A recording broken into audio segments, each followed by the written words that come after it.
Tarih boyunca insanlık büyüklüğünü taşa, toprağa ve gökyüzüne kazımak istemiştir. Antik dünyanın 7 harikasından biri olan Babil'in asma bahçeleri bu isteğin belki de en şiirsel ifadesidir. Yüzyıllar boyunca gezginlerin, şairlerin ve tarihçilerin hayalini süsleyen bu bahçeler bugün hala gizemini korumaktadır. Hikaye yaklaşık 2600 yıl önce başlar.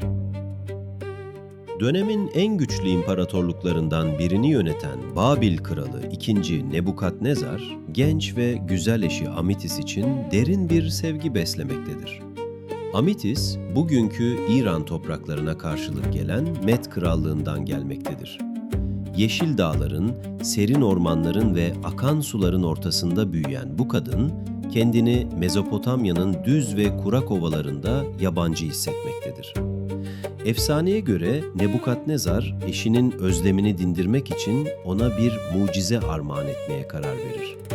Babil'in ortasında, sanki doğadan koparılıp getirilmiş gibi yükselen, katman katman çiçekler ve ağaçlarla bezenmiş devasa bir bahçe.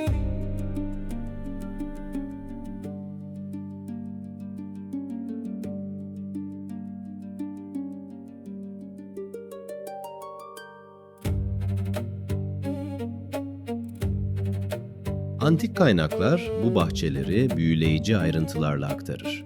Tarihçi Diodorus Siculus, bahçelerin yaklaşık 400 metrekarelik bir alan üzerine kurulduğunu yazar. Bahçe, birbirinin üzerine yükselen teraslardan oluşmaktadır. Her teras, bir öncekinden daha yükseğe uzanmakta ve tüm yapı uzaktan bakıldığında dağ yamacında büyüyen bir ormana benzemektedir. Yüksekliğinin yaklaşık 20 ila 25 metreye ulaştığı tahmin edilmektedir. Bu, bugünkü 6 ya da 7 katlı bir binanın boyuna eşdeğerdir. Yapının en etkileyici özelliklerinden biri, suyu nasıl yukarıya taşıdığıdır. Fırat Nehri'nden alınan su, zincirleme kovalar ya da vida biçiminde dönen mekanizmalar aracılığıyla terasların en tepesine çıkarılmaktadır. Oradan aşağıya doğru akarak her bitkiyi, her ağacı, her çiçeği beslemektedir.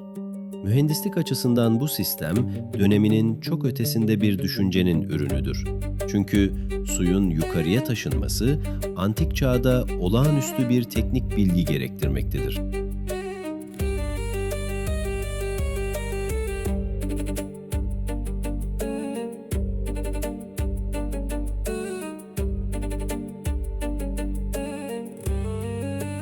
Peki bu muhteşem yapı gerçekten var mıydı?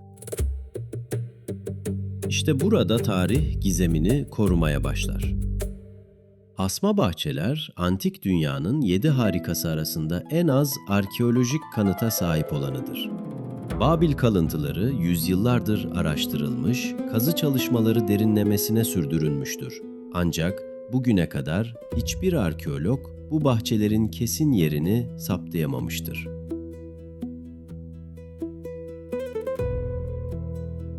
Bazı tarihçiler bahçelerin hiç var olmadığını ve yalnızca bir efsane olduğunu öne sürmektedir.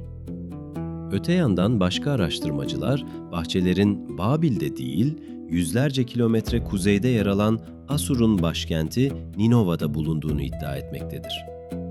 Oxford Üniversitesi'nden tarihçi Stephanie Daly, uzun yıllar süren araştırmaları sonucunda bahçelerin aslında Kral Sanherib tarafından Ninova'da inşa edildiğini ve sonradan Babil ile ilişkilendirildiğini savunmuştur. Bu görüş akademik çevrelerde ciddi ilgi görmüştür. Ancak tartışma hala sürmektedir.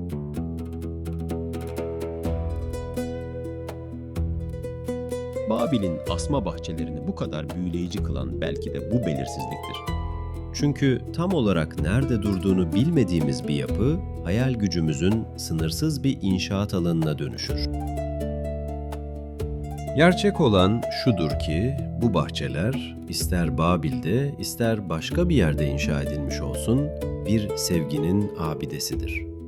Bir insanın sevdiği kişinin yüreğindeki özlemi gidermek için dağları ovaya taşıma çabasının somutlaşmış halidir. Bu çaba belki de tarihte yazılmış en büyük aşk mektuplarından biridir. Tarih hep böyle çalışır. Taşlar yıkılır, yapılar yok olur. Ama sevginin, sanatın ve hayal gücünün bıraktığı iz, yüzyıllar boyunca taşınmaya devam eder. Babil'in asma bahçeleri bugün elimizde yok. Ama onu var eden düşünce, yani sevdikleri için imkansıza uzanmak isteyen insanlığın ruhu hala bizimle yaşamaktadır.